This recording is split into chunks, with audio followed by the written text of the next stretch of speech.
is Wayman Daniels, and I'm the host of the Level Up Podcast. Welcome. We have a fantastic guest, Miss Lovely Warren. Everybody, please welcome Miss Lovely Warren to the show. Hi. Well, how are you? I'm good. How are you? I'm doing great. It's great to have you on this fabulous podcast. I must say it's fabulous because I'm doing it, right? Yes. Well, it's great to have you. So how have things been going? It's going great. I just got married, so I got married probably a month and a half ago. Yes. So, again, I should say, and my daughter's doing well, and we're doing well, and my practice is going well. So, just looking up, looking towards the future. Well, that's great. I saw you at the HBCU Classic. What Oh was that yes. experience like? The city did a great job. Deputy chiefs did a phenomenal job that whole weekend putting on events for students. I had went over to East High to a football game, and the students had earlier that day experienced the colleges coming and talking to them and being on campus with them. And going to the game, and my daughter and my nephew have volunteered to work with one of the programs there ready, and had a wonderful time. The game was phenomenal. The bands were phenomenal. The atmosphere was great. And so, it was just really positive energy, as my colleague on 11 Light podcast like to say, positive energy, positive vibes. Councilman Lightfoot, that's his signature. So that's how it felt. Really throughout the weekend and the air, and just people just seeing the number of generations and families that was there was wonderful. Well, you know what? I told Deputy Chief Steeth, I said, man, check this out. I've never been to an HBCU college, right? I said, I'm going to be the oldest cat on campus now. I'm about to go back to school. Wonderful. But I was Great. just kidding. That's not happening. See how you pulling my leg? But the experience was so great that if I were to go back to school, I would definitely go back to an HBCU because it was a wonderful experience. I don't know if you know my story. I never went to college. Okay. I dropped out of high school. I got kicked out of high school, so I never had those experiences. So to experience that at my age was so wonderful to see us come together collectively as a unit and have so much fun. I talked to some alumni when I was there, and it was pretty good. I mentor a young man who was 14. My son came as well, and they want to go to an HBCU. Yes, So it was a fantastic experience. Exposure is everything, Yes, right? so, exposure is everything. My nephew currently attends Howard University. My sister and her husband are both Howard University alum. My husband went to Virginia Union, and so HBCU is near and dear to my heart. Just because the people around me attended, and my cousin Tasha as well. And so it's a valuable experience, and it's one like no other. As I hear from those people that had the opportunity to do so. I attended school in New York City, so I went to John Jay College of Criminal Justice, and had the city girl experience and that life, and then went on to Albany Law. But I think that one of the things that is so powerful about what happened that weekend is about exposure. That there's a life outside of the four walls of your block, the four walls of your house, and you can aspire and dream to be more and to do more. And that's so I'm excited to hear what your young folks that you mentor and that you're a part of their lives, and your son, what they felt that weekend. Well, let's talk, because I like to take little segments out of conversation. You talked about your dream, living your dream. What was your dream growing up, and how did you make it come to fruition? So my dream was, of course, to be a lawyer. I mean, that's a story that many people know. Since the second grade, my grandfather, Cecil McCleary Sr., was shot while working as a security guard. And, I wanted, justice for him at that point in time, and he survived. But my dream was to be a lawyer, regardless of whatever challenges and ups and downs life and curveballs life threw me. That was my dream, and so that was the dream that I accomplished. Okay, so let's talk about it a little bit. Was it easy? No. So talk to us about some of the rough spots, what it was like trying to pursue a dream, dealing with these obstacles.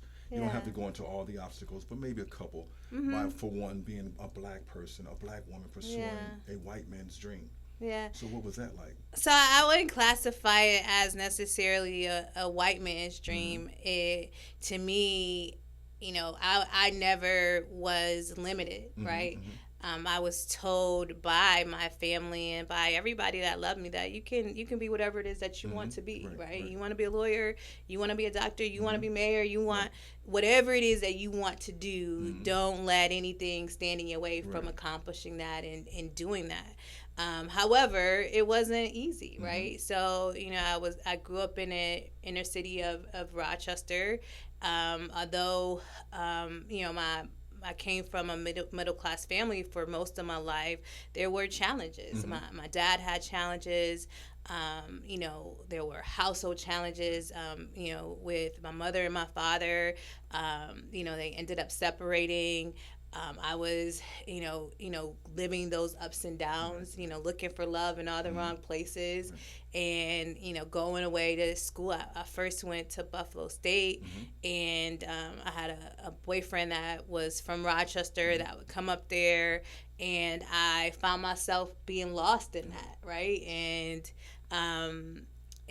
not doing what I needed to do in order to accomplish my dream. And I thank God for my roommate at the time who was from New York City, from the New York City area, Kawana. And she said, well, you want to be a lawyer. Why are you here? Like, well, this isn't the school for you. You need to go to the School of Criminal Justice. And I looked into it, and I transferred, and it was the best decision, one of the best decisions I made in my life. And her and I are still friends to this day, because she really said, you gotta go. Right, right. If you really want to do this, Right. you have to go. Right. And I listened, and I find myself at those crossroads, and having people that have steered me, they steered me in the right direction. Well, you know what, ladies and gentlemen, I'm listening to Miss Lovely Warren talk about her life, but I want to applaud her for being very transparent, because you didn't have to be that transparent. And that's what the Level Up podcast is about, being your authentic self, being transparent, and letting people know that if I can do it, you can do it as well. I have to commend you on that, because that really touched me, what you just said. And you almost made me cry, and I don't cry too much. So. But that's what it's all about. And I think that's why you're such a magnet to the community, because of your authenticity. And I love that. Keep up the great work. I want to also share with you, my daughter just got married Saturday. I congratulate you on your wedding. Yes, I did see some of the pictures on Facebook. Beautiful bride. Yes. Uh-huh. My baby got married, and I cried. I normally don't cry, so if a woman can get me to cry, that means that she's doing something. So you did something, you always made me cry. So, but let's digress just a little bit. You went to, I called it West High School, because see, I'm 60 years old. So Okay. when I was going to school, it was West, but when you were going, it was called Wilson Magnet, It's still right? Wilson, yes. See, she says it's still Wilson. I still call it West. But what was that experience like, going to that school? Wilson Magnet High School was a phenomenal school. I mean, you think about all the great Rochesterians that, once a Wildcat, forever a Wildcat, right? So high school was great, and, you had the challenges of life there, right? You grow up, you sink or swim there. Right. So I had my challenges in high school. I probably wasn't I was a bright student, so I did my work, but I also was very angry at the time, right? So I would fight, and I would get into trouble and all those things, because I was going through life at home and bringing those feelings into the classroom. And so that's the reason why I try to mentor, I try to reach out to young women and young men, right, to let them know that you don't have to be a victim of your circumstance, where you don't have to finish where you started. There is life beyond what you're experiencing at that moment. And my dad used to, he had this despite the challenges, he had this poem that was on the wall that he was like, I want you to read this every day. And it was Don't Quit, right? When life throws you, those curveballs, don't you quit. Right. And that has stayed with me, from, that moment that he put it up on the wall to this day. Wow, you know what? She just took me back to an old saying, but it might not be meant for the show, but I'm going to use the verbiage a little bit different. They said, either you're going to stay on the toilet or you're going to get off. Okay. So you have a choice to be proactive or just to sit there and take a crap on life and give up. But I like what the adage that your father said to you, because either we're going to, don't be scared or be prepared. I want to share something with you guys. My story is totally different from hers, right? But again, never give up on your dream. I went from the prison pipeline to the community pipeline. I went to dropping out of school to being very successful. And what she said is true. You don't have to be a product of your environment, but your environment can change because you change. And sitting here talking to the former mayor, Lovely Warren, I had someone ask me, how do you get the guests that you get? By having the past that you have. And I always told them we have not because we ask not. And if you see yourself being great, you can achieve any and everything that you want to achieve. Where I can have guests like former Mayor Lovely Warren to come here and have other guests to come on, because life is about choices. Don't allow your past to put you in prison, but be freed. And I truly thank you for what you're saying, because what you're saying resonates with me in such a way. And the reason I feel like crying is because I never forget they said I would never be anything. I would never amount to anything. But my Bible tells me that he says he will make your name great. And he will set you before kings. Perfect example. I never thought with sitting with people such as Lovely Warren, Deputy Chief Steeth, and so forth and so forth. But all the glory goes to God. But you have to put yourself in position to allow him to let your gift make room for you. Absolutely. Now, look I at, didn't mean you to preach. taking us to church up in here. I didn't mean to Listen. Let's go to church. Let's go to church. Amen. Clap, clap, clap, clap, clap. Yes. But Miss Warren, we talked about high school. We talked about the mentorship program briefly. Let's talk about working with David Gant. How was that experience? It was amazing.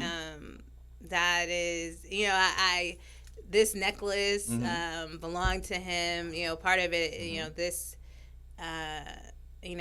belonged to him. The necklace and this pendant.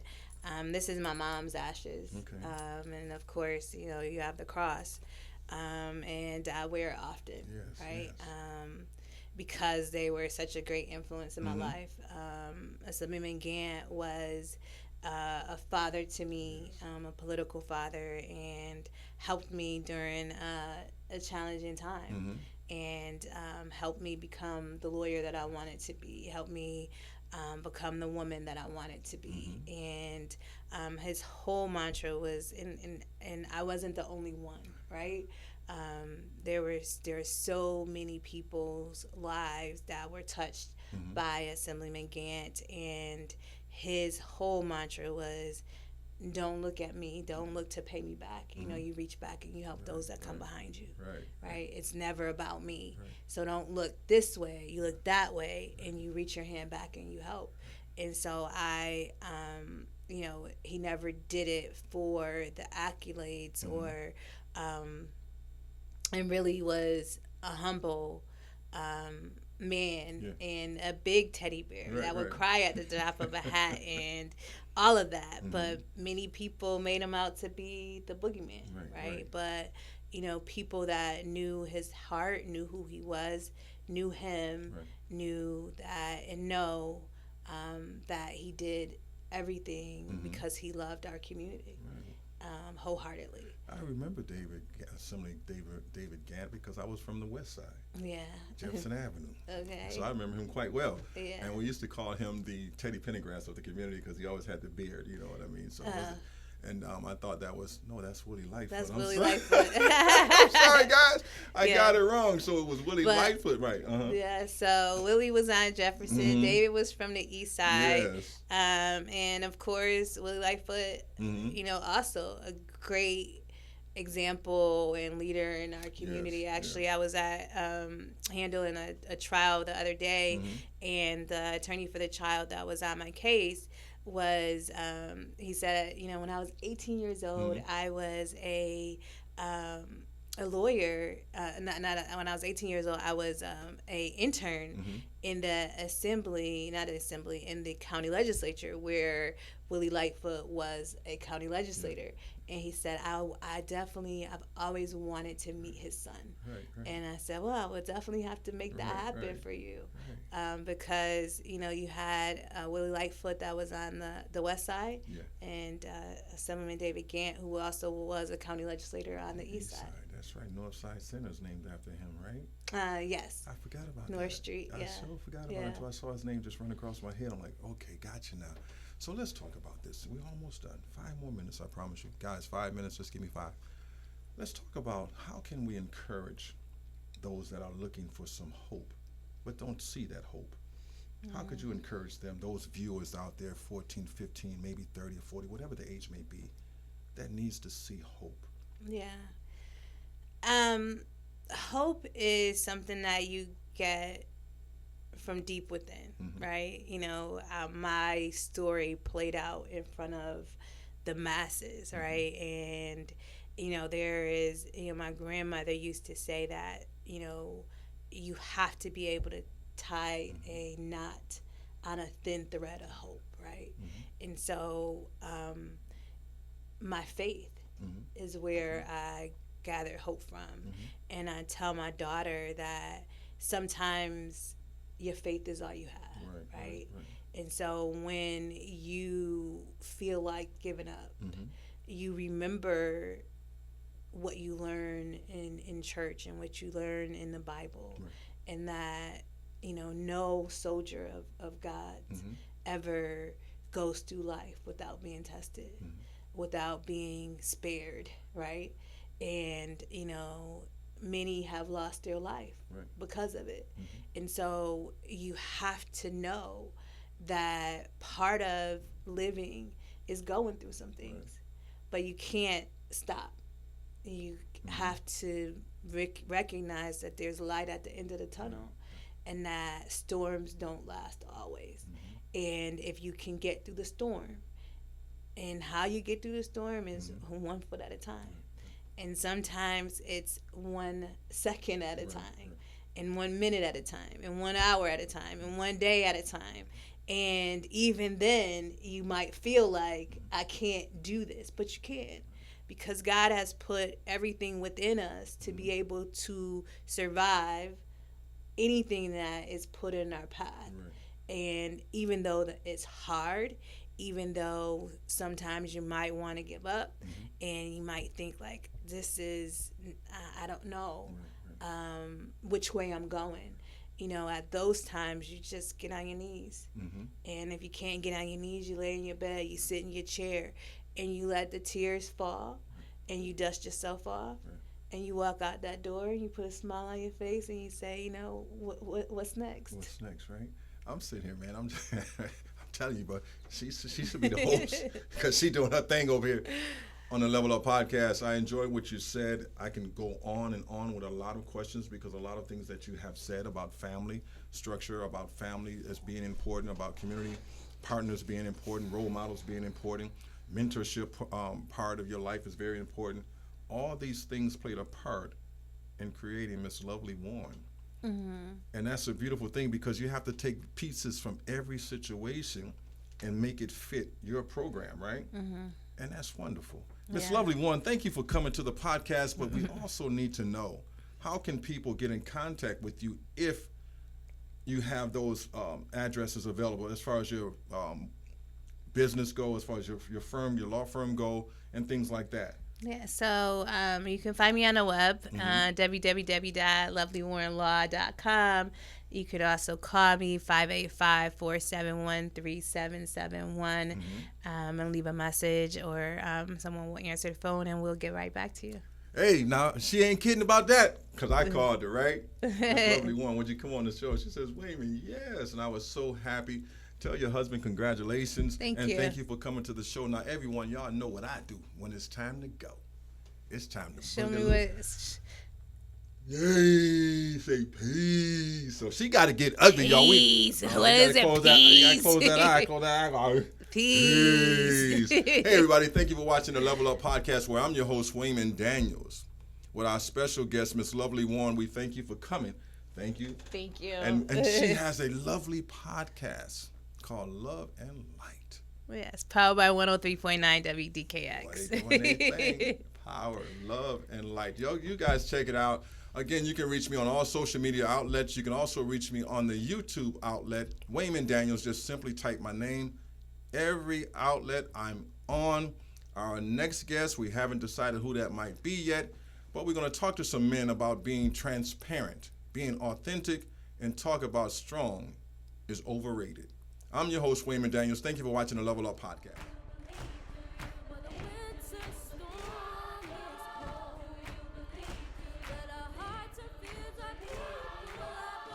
We want to give a special thanks to Mrs. Lovely Warren. Thanks to Deputy Chief Stith. Thanks to all of our servicemen and women. Thanks to our sponsors, Open Mic Communication, partnerships with Rise Up Rochester. Please subscribe to our YouTube channel. Donations are welcome as well. Cash App, Wayman3234. Email, DanielsWayman248@yahoo.com. TikTok, Wayman Daniels. Instagram and Facebook, Wayman Daniels. Thank you.